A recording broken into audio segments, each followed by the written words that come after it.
Tęsėme pokalbių ciklą apie pogimdyminę depresiją. Nors liga rimta ir jie aplanko ne tik 20% mamų, tačiau gera žinia ta, kad iniciatyvų ir bendruomenių, padedančių šeimoms įveikti emocinius sunkumus belaukiant vaikelio ir jam gimus, mūsų šalyje tikrai yra. Šiandien sulaukėme dviejų jų atstovių ir mamų. Su mumis iniciatyvos Mama mums rūpi įkūrėja Nida Vildžiūnaitė ir projekto Svajonių kūrėjos autorė Kristina Busilaitė. Sveikos atvykusios. Labas.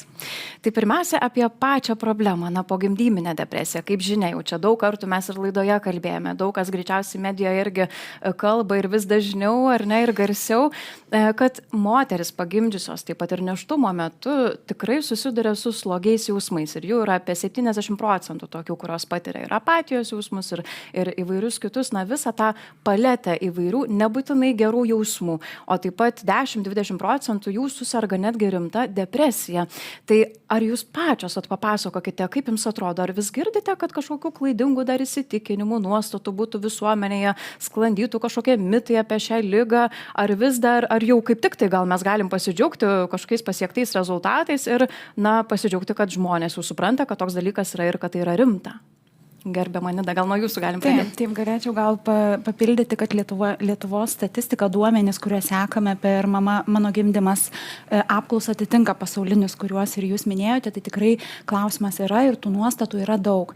Lietuvoje jau antrosius metus veikia žvelg giliau psichosveikatos stigmos judėjimas ir mano komandoje, aš pogimdyminės depresijos centro dar esu vadovė, tai komandoje būriu moteris, kurios susiduria su įvairiais psichosveikatos sunkumais, sutrikimais, nėštumo metu, pogimdymo laikotarpiu, tai mes ir bandom pasižiūrėti į tas nuostatas, tos kultūrinės normas, kurios vis dar čia yra. Tai tikrai nuo tų visiems girdėtų, kad šiais metais, šiuo metu moterys mamos yra išlepusios, nes kai sauskelnių neturėjo, viskas buvo paprasčiau, nereikėjo kalbėti apie depresiją, iki to, kad dabar yra madinga, arba kokia čia depresija, truputį pasistenk ir tau praeis.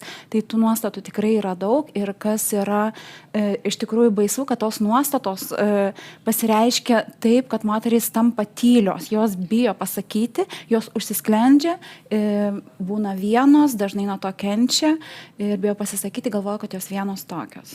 Tai ar ne tos pačios nuostatos ir prisideda kartais prie tos tylos, to bijojimo pasisakyti, bijojimo kreiptis pagalbos, gerbama Kristina, kaip jums atrodo? Aš klausiau, kaip Nida kalba ir iš tikrųjų galbūt norėčiau papildyti apie tai, kad apie patį visuomenės požiūrį.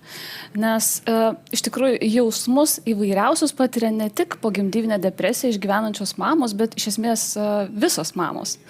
Ir priklauso nuo to, į kokią terpę jos pakliūna ir kokią vaikystę turėjo, kokį psichologinį foną turėjo.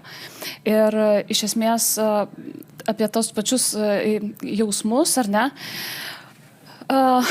užstrigau, net iš tikrųjų susijaudinu, nes aš ir pati esu sirgusi pogimdyminę depresiją. Ir aš atsimenu, kas liečia ir kaip sakom, ar ne, pati visuomenė, ar ne, tai kas yra blogai, kad mamos yra įdedamos arba į aukos poziciją, arba jos yra nulinčiuojamos. Ir ko aš pasigendu būtent šiomis dienomis, kas liečia ir prieš 14 metų ir dabar, apie pačią atjautą.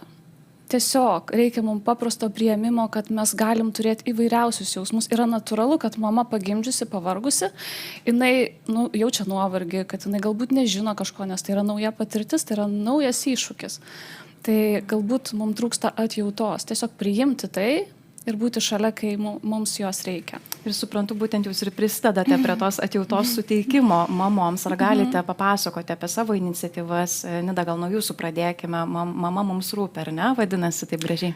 Taip, Mama mums rūpi yra pradėjusi kelią jau anksčiau. Šiuo metu jinai jau kitose rankose. Tai Mama mums rūpi yra toks kaip ir judėjimas. Gegužės mėnesį siekiame minėti Mamų psichosveikatos dieną, gegužės 1 trečiadienį. Bet tų veiklų Lietuvoje yra tikrai daugiau. Galiu paminėti ir Namų mama yra puikiai draugė programa šeimoms skirta, mamos linija. Tai visos šios ir panašios iniciatyvos, jų būrės ir jų yra nemažai. Skatinu tikrai ieškoti, žiūrėti ir kreipti, savo tinkamą rasti. Aš esu šiuo metu pogimdyminės depresijos centro vadovė, tai galbūt verta pasidžiaugti, kad iniciatyvos kyla kaip mes kartais vadinam, iš apačios, iš pačių mamų arba tėvų, bet taip pat yra ir ministerijų, ir vyriausybės fokuse. Tai tikrai ir šiuo metu ir specialistai jau pasirengę ir nuo Liepos 1 prižiūri moterų mamų psichikos sveikatą, jų nėštumo metu ir po gimdymo. Tai yra taip pat labai puikiai žinia, nes kai yra, kaip sakant, įsakymas, yra ir jo vykdymas tuomet. Taip, to ir galim pasidžiaugti, kad kažkas įsako, ar ne? Kažkas ir vykdyti. Supranta, kad reikia ir įsako, tiesa. Taip, o Nida, gal galėčiau jūsų asmeniškai paklausti, taip. Labai įdomu vis tik, manau, žiūrintiems sužinoti, o kas jūs pačią paskatino, ištiesti pagalbos ranką toms mamoms, kurios kenčia? Mano pačios istorija, aš neturėjau pogimdyminės depresijos patirties, tačiau esu 3 vaikų mama ir jau 16 metų veikiu motinystės srityje. Ir per to 16 metų esu gan taip dėl asmeninių savybių ir gal dėl to jautrumo savo aplinkoje matomoms mamoms tyrinėjau daug tų, kaip aš vadinu, šešėlinių motinystės pusių. Tai pradėjau nuo smurto, nuo moterų teisių, nuo mamų teisių gimdyme, atskirties ir priejau psichikos sveikatos. Ir štai dabar kokie jau gal 4,5 metų, kai ta tema aktuali, kai jie girdi ir sulaukiam tokių pokyčių. Tai mano kelionė iš tą temą yra tokia. Na ir Kristina, prie jūsų sugrįžkime. Jūs jau prisipažinote, kad iš tiesų pati turėjote tą ligą ir gal galėtume dabar trumpai aptarti, vis tik tai kaip užčiuopti, kad jau kažkokie ženklai pasireiškia, kad kažkas į tą pusę jau gilesnė, ar ne, ta depresija tokia sunkesnė, slogesnė, eina. Man asmeniškai, bent jau aš pati noriu dalinti savo patirtim, nes viskas yra labai unikalu. Man pačiai iš tikrųjų buvo toks nuolatinė tokia apatija. Jau kai tu, jau atrodo jau viskas, jau net neberūpi, kad vaikas verkia, kad kažkas jau nebėra to tokio jautrumo kaip anksčiau.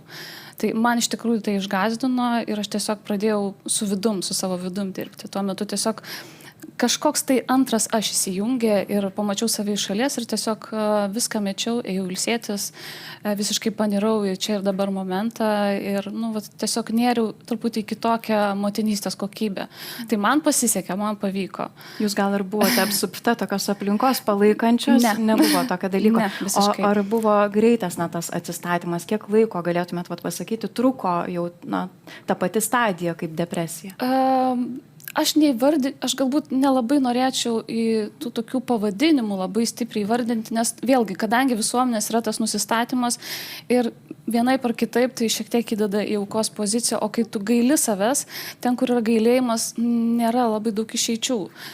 Tas užsisuka labai, aš pastebiu ten kitų mamų. Tai iš tikrųjų, kaip pasakyti, iš tikrųjų, tas toks buvo tiesiog toks tiesiog suvokimas ir pažingsniui ėjimas į veiksmą, ką aš galiu daryti iš to ir kaip aš supratau, kad man pagerėjo, tiesiog vaikas nurimo. Štai. Galbūt vertėtų pažymėti, kaip šiaip atskirti melancholinės būsenas nuo depresijos. Tai, man atrodo, Kristina labai gerai paminėjo tą nuolatinį žodį, tai yra kai nuolatinė būsena, nes jos panašios abi, kas yra būdinga pogimdyminiam tokiam hormonų išsivalymui, kad ir virksmingumas, ir nuotaika galbūt bloga, ir viskas čia gali būti įvairiai atrodyti, ir nemiga būdinga. Tačiau, jeigu tai yra nuolatinė būsena ir jeigu nepalengvėja tau, jeigu kažkas padeda, prisideda, jeigu tau pavyksta įsimiegoti, jeigu to palengvėjimo nėra, tai yra tikrai ženklas, kad reikia stebėti būseną atidžiau. Ir antras dalykas, kad malonumo netekimas yra. Ką nors darant, jau nebėra malonu, kas anksčiau buvo malonu. Nei arbatos puodelis, nei knyga, nei gyvenimas, nei nuotaika, nei kūdikelis nebesuteikia to malonumo jausmo. Tai čia apskritai depresijai būdingi tokie požymiai. Tai jeigu tai tęsiasi 2 savaitės, reikėtų tikrai ir jau prieš tai būtinai pasakyti šalia esančiam žmogui, nes jeigu žmogus pats panyra, jis gali įvairiau jaustis, kaip Kristina ir sako, gali ir pats jau nebetpažinti, neidentifikuoti, tiesiog panirti, ar ne? Tai tikrai, jeigu šalia yra žmogus, kuris padeda užsiregistruoti, pasikalbėti, stebėti atidžiau būseną, tai yra tikrai daug ir visada lengviau. Ir jūs pati turbūt matėte ne vieną tokią atvejį, ar galite išskirti, kokios pasekmės dėl to gali kilti, jeigu, sakykime, laiku nepastebėjus ir nesikreipus į pagalbos, tiesiog taip kažkaip bandoma nusodinti ir su savimi viena likti. Taip, tai tikrai yra sunkėjančios depresijos būsenos ir tas sunkėjimas gali tęstis ilgai, gali tęstis pusmetį, metus, o gal net ir daugiau. Ne vienas specialistas prie manęs prieina ir sako, kad aš mamas pagaunu tik po 3 metų, kai jo antro vaikučio laukėsi, kad jos jau nuo tada jaučiasi ištisai prastai, bet iki kažkokio lygio, kad gyvenime dar pakelia.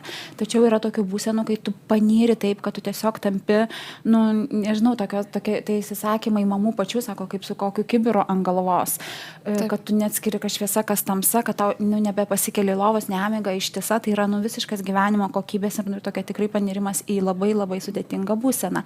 Gali privesti ir prie psichozės. Tai po gimdinės depresijos yra ne tik depresija, yra ir potrauminio streso sutrikimas, yra psichozė pati ir kiti gal nerimo sutrikimas, tai irgi būdingi, reikėtų gal stebėti tą psichosveikatą, būseną, emocijas apskritai ir nebijoti, iš tikrųjų nebijoti kreiptis pagalbos.